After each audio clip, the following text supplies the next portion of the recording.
तर न सोडणारा तोच खरा राजा. तो जगला तर हे जग जिवंत राहील, तो जगला तर हे जग जिवंत राहील, नाहीतर येणारी पिढी फक्त मातीचा ढिगारा पाहिल, नाहीतर येणारी पिढी फक्त मातीचा ढिगारा.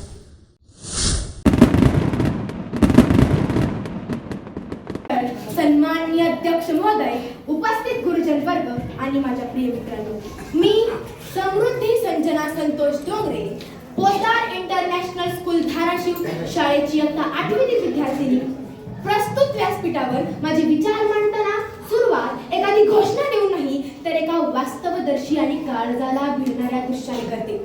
पहाटेची वेळ आहे, अंधार अजून पूर्णपणे पसरलेला आहे, आभाळावर दाट ढगांनी गर्दी केलेली आहे. शेताच्या बांधावर एक शेतकरी शांत उभा आहे.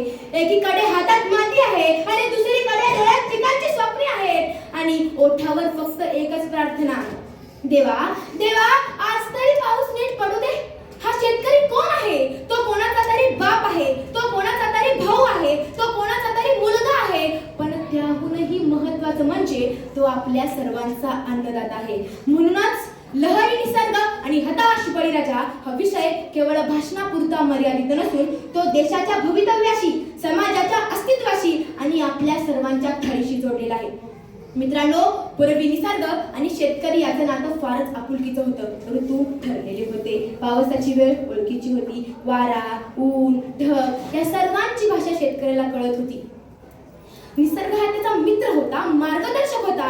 पण आज चित्र पूर्णपणे बदललेलं आहे. निसर्ग हा मित्रापेक्षा लहरी सम्राटासारखा वागत आहे. कधी आभाळ फाटल्यासारखा पाऊस पडतो तर कधी ढग असूनही थेंबही पडत नाही. कधी गारपीट एका क्षणात उभा पीक जमीनदोस्त करते तर कधी अवकाळी पावसाने शेतकऱ्याच्या वर्षभराच्या मेहनतीवर पाणी फेरलं जातं. हा निसर्ग मित्रापेक्षा लहरी सम्राटासारखा वागत आहे आणि या निसर्गाच्या लहरीपणाचा सर्वात मोठा फटका कोणाला बसतो तर तो बसतो या बळीराजाला. मित्रांनो, बळीराजा म्हणजे आपला अन्नदाता आहे आणि तो अन्नदाता नाही, केवळ आपल्या संस्कृतीला जोडणारा एक आधार आहे.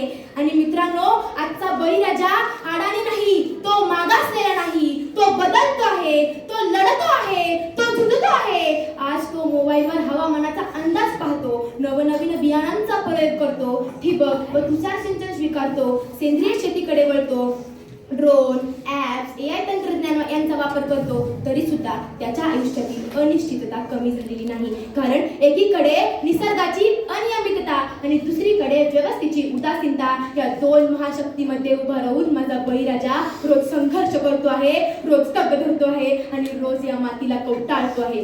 मित्रांनो, असं बघायला गेलं तर जेव्हा एक शेतकरी मरण पत्करतो तेव्हा समाज त्याच्यावर अनेक वेळा टीका करतो. कारण तो भेकड नसतो, तो पराभूत नसतो, तो हतबल असतो, त्याच्यावर कर्जाचा डोंगर असतो, घरच्यांच्या अपेक्षांचा भार असतो, पिकांचं नुकसान असतं आणि त्यातच निसर्गाचा कोप असतो. मित्रांनो, जेव्हा एक शेतकरी मरण पत्करतो तेव्हा फक्त एक व्यक्ती जात नाही तर एक कुटुंब उद्ध्वस्त होतं, एक गाव हादरतं आणि या देशाचं मस्तक लाजेनं खाली जातं. मित्रांनो, आज निसर्ग लहरी झाला आहे मला पण मान्य आहे, पण त्यासाठी फक्त निसर्गाला दोष द्यायचा का हा प्रश्न आपण स्वतःला विचारायला हवा. आपण जंगलं तोडली, अमर्याद उपसून आटवून टाकलं आणि निसर्गाशी खेळ मांडला. या निसर्गाच्या लहरीपणाचा सर्वात मोठा फटका कोणाला बसतोय तर तो बसतो या बळीराजाला, जो निसर्गाचा सर्वात मोठा पूजक आहे, जो पिकाच्या पहिल्या दाण्याला देव मानतो, जो संकटातही देवाला दोष देत नाही. जो मित्रांनो, बळीराजा म्हणजे केवळ अन्नदाता नाही तर तो आपल्या संस्कृतीचा आधार आहे, आपल्या सणांचा आत्मा आहे, मातीशी नातं जोडणारा आणि देशाला पोसणारा खरा राजा आहे. म्हणूनच आज गरज आहे ती केवळ मदतीची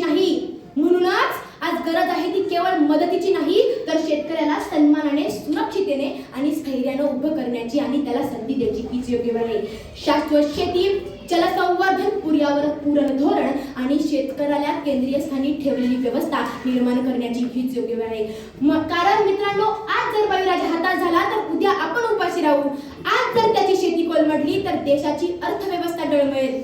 म्हणूनच निसर्गाशी भांडण्याऐवजी निसर्गाशी मैत्री करायला हवी आणि बळीराजाकडे दयेने नव्हे तर अभिमानाने पाहायला हवे. निसर्गाच्या लहरीपणाचा हा कसला विचित्र खेळ. निसर्गाच्या लहरीपणाचा हा कसला विचित्र खेळ. कधी आभाळ कोरडं ठणठणीत तर कधी पावसाची वेळ. कधी आभाळ कोरडं ठणठणीत तर कधी पावसाची वेळ. मातीमध्ये मातीमध्ये घाम गाळून स्वप्न जाणं पेरली. मातीमध्ये घाम गाळून स्वप्न जाणं पेरली. त्याच्याच नशिबी आजही संकटाची धार उरली. त्याच्याच नशिबी आजही संकटाची धार उरली. नको देऊ नको देऊ नको देऊ त्याला फक्त पोकळ शब्दांची साथ. नको देऊ त्याला फक्त पोकळ शब्दांची साथ. त्याला हवाय मदतीचा हात. त्याला हवाय मदतीचा हात. तो जगला तर हे जग जिवंत राहील. तो जगला तर हे जग जिवंत राहील. नाहीतर येणारी पिढी फक्त मातीचा ढिगारा पाहिल. नाहीतर येणारी पिढी फक्त मातीचा ढिगारा पाहिल.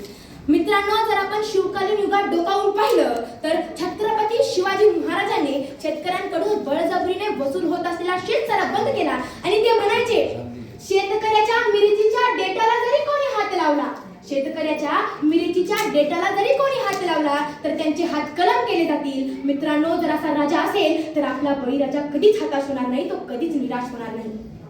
मित्रांनो, आपण एक आज प्रतिज्ञा करूया. जेव्हा पण आपण ताटामध्ये घास